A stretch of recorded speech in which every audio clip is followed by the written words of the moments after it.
paano mag-download ng Pag-ibig Calamity Loan Form ngayong 2025 at paano mag-fill up nito. Yan ang pag-uusapan natin in this video. Bago ang lahat, huwag kalimutang mag-subscribe para lagi updated sa ating mga panibagong videos na maaaring kakailanganin nyo rin po in the future.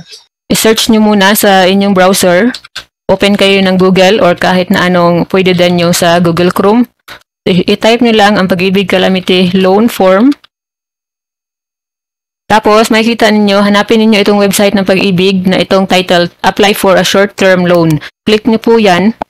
Tapos, makikita nyo dito sa number 1, ang loan application form. Tapos, itong naka-blue dito, Pag-ibig Calamity Loan Application Form. I-click po ninyo yan para makita ninyo ang PDF file ng Pag-ibig Calamity Loan Form. So, ito na. So, siguraduhin ninyo na tama na version 11 dito, yung V11, yung inyong ma-download. Dahil ito yung pinaka-latest nila noong nakaraang May 2025 lang po bago itong Calamity Loan Application Form. Yung luma kasi ay iba yung format.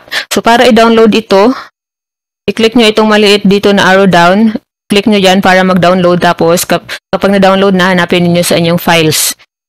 At pwede na ninyo siyang i-print para mag-fill up.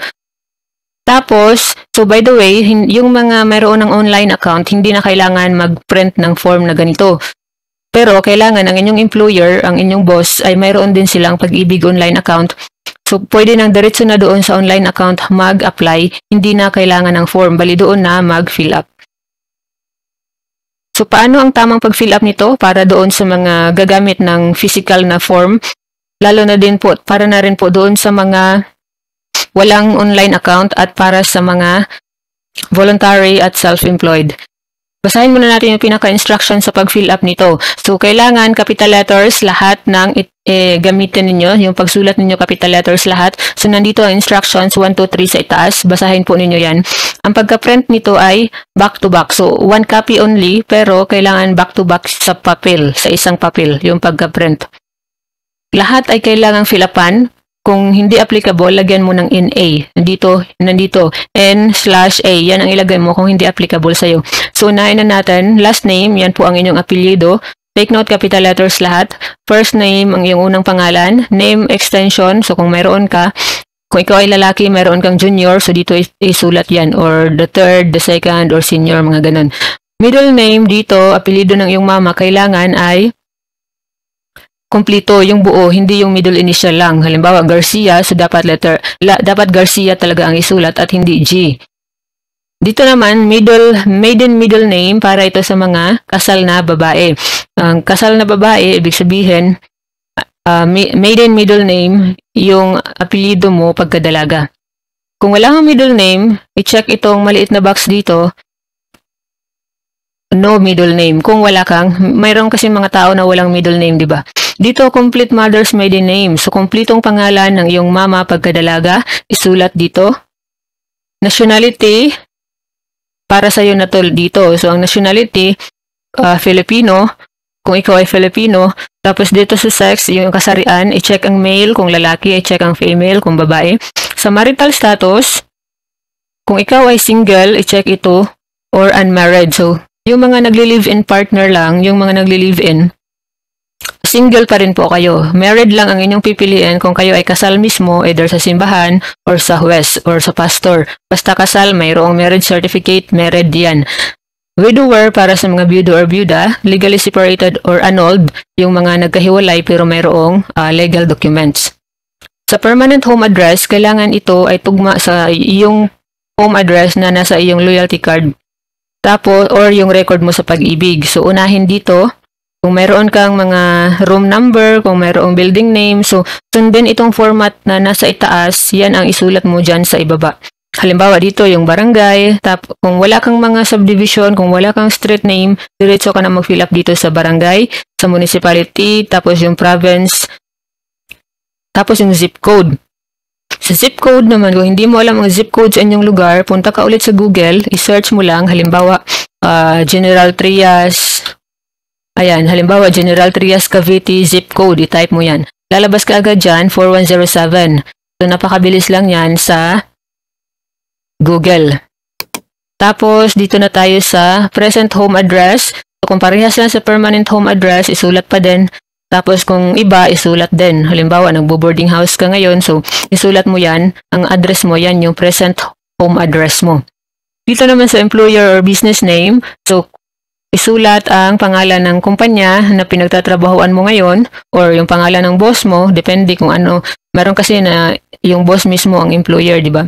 Meron naman na yung mga company. Sa business name, kung halimbawa ikaw ay self-employed, so isulat mo din dito ang pangalan ng iyong business. Tapos dito yung address. So i-follow lang ang format. Kung ano yung nakasulat sa itaas, yun ang isulat mo sa ibaba.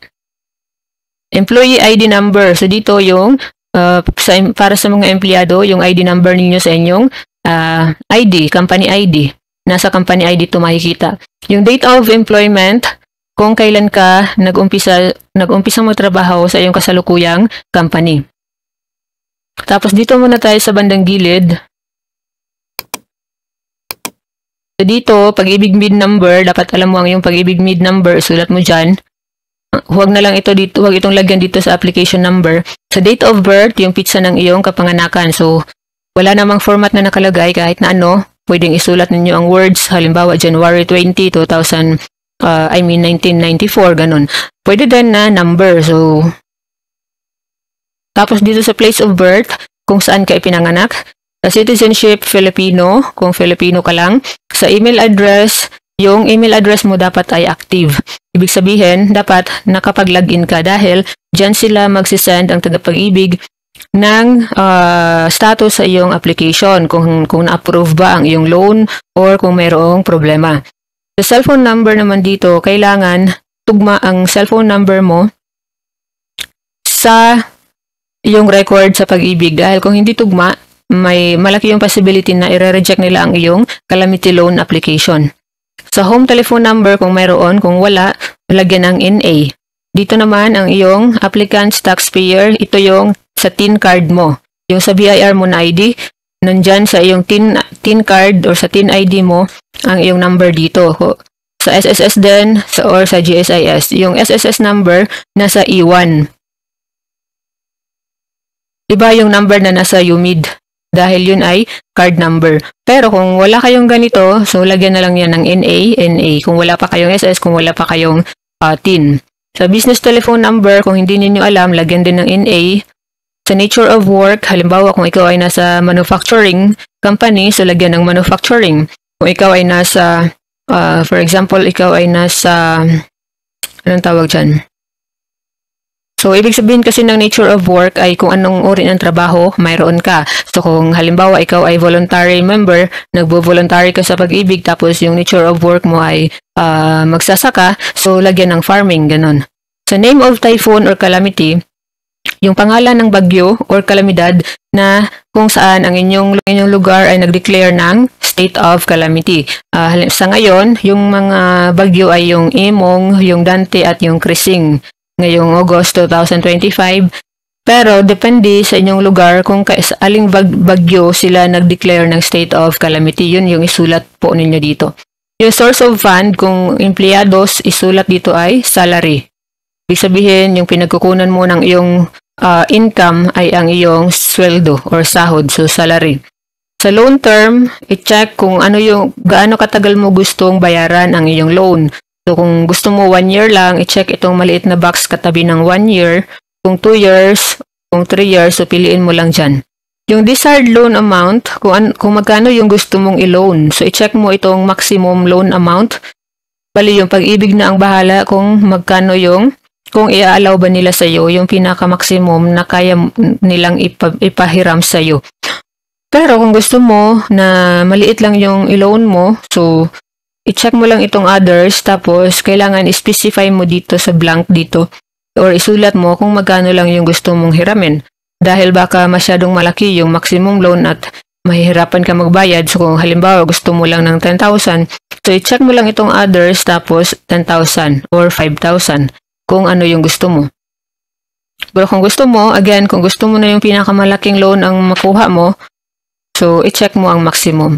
Sa loan purpose, para saan mo gagamitin ang iyong loan? Siyempre, dahil nadaanan tayo ng kalamidad, kaya tayo magka-calamity loan. So, the best siguro na i-check dito ay ang tulad nitong house repair, para ipapaayos sa bahay.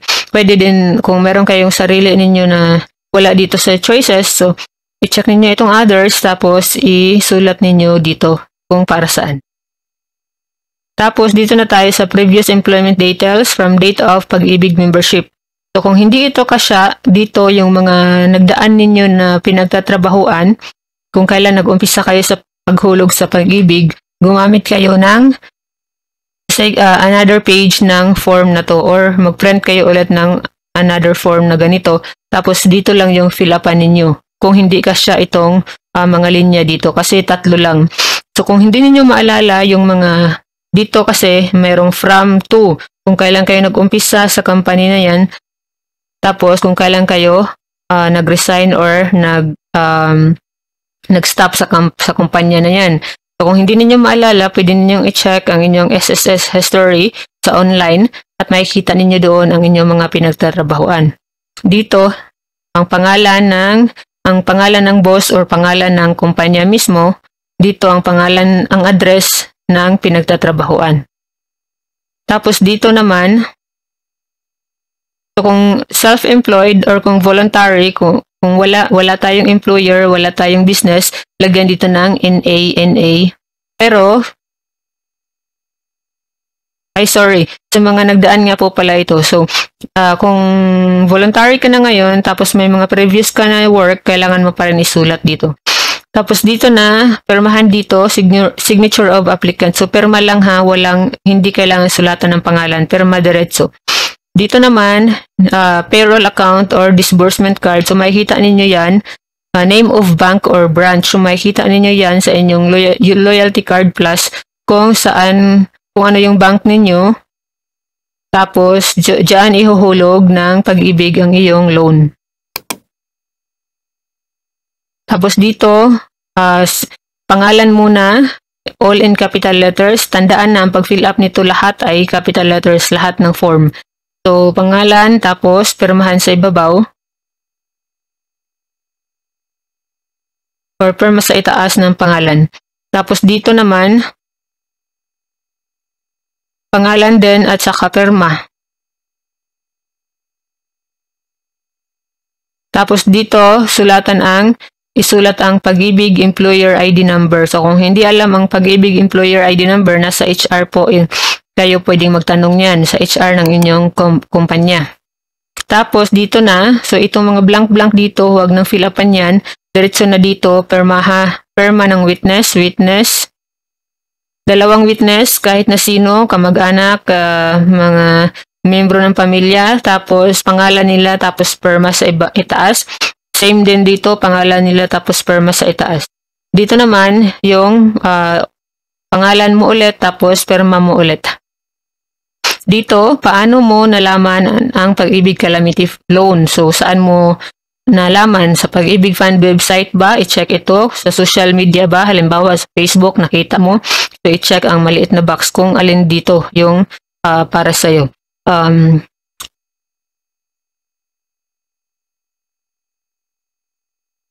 Next na, ito, huwag itong fill upan dito. Huwag lagyan ng date. Huwag lagyan ng date. Dahil ito ay para sa Pag-ibig, sila ang gagamit ng portion na to dito. So dito nga pala meron pa, huwag kalimutan ang signature or ang perma. Perma, walang pangalan, perma diretso.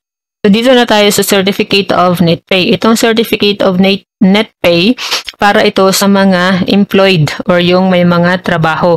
Tapos, ang mag-fill up nito lahat ay ang company, yung HR ninyo. Kaya huwag yan dyan i-fill up. Tapos, pwede din, yung ibang kumpanya, may sarili silang form nito. Kaya humingi na lang kayo sa kanila. Kung wala, dito nila i-fill up. Sila yung mag-fill up dito. Yung mga self-employed naman or yung mga voluntary sa Pag-ibig ay hindi ninyo kailangan ng ganito dahil ang kailangan ninyo ay ang Declaration of Income na form. Nasa Pag-ibig din ang form or pwede din kayo mag-search online. Ito ay para lang sa mga employed or sa mga nagtatrabaho.